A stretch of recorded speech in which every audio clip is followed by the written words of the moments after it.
సౌందర్యలహరి ప్రథమ భాగ 8వ శ్లోకం. ఇందులోని బీజాక్షరం రం. ఫలితం సకల కార్యజయం. లోకంలో కరువులు రాకుండా కరువులు వచ్చినా తీరుతాయి. శ్రీమాత్రే నమః. ఈ శ్లోకం మణిద్వీప వర్ణనతో సమానం. మణిద్వీప వర్ణన చదవని వారు ఈ శ్లోకమును చదువుకోవచ్చు.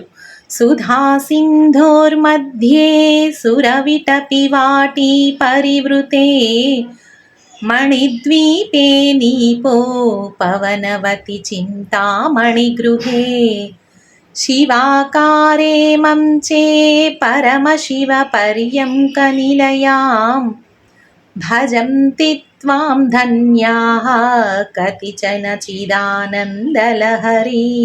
ఈ శ్లోకంలో ఆదిశంకరాచార్యులు అమ్మవారి దివ్య నివాసమైన శ్రీపురం అంటే మణిద్వీపంను వర్ణిస్తున్నారు.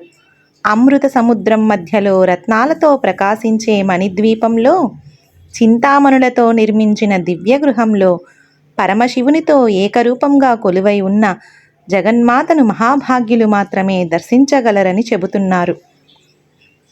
ఇక్కడ చిదానందలహరి అనే పదం చాలా గొప్పది. అమ్మవారు కేవలం ఒక దేవత మాత్రమే కాదు, సర్వ చైతన్యానికి పరమానందానికి మూలమైన శక్తి అని ఈ శ్లోకం బోధిస్తుంది. ఫలశ్రుతి అంటే సాంప్రదాయ విశ్వాసం. ఈ శ్లోకాన్ని భక్తితో పారాయణం చేయడం వల్ల మనసుకు ప్రశాంతత, దేవి అనుగ్రహం, ఆధ్యాత్మిక పురోగతి, శ్రీచక్ర ఉపాసనపై ఆసక్తి కలుగుతాయని విశ్వసిస్తారు.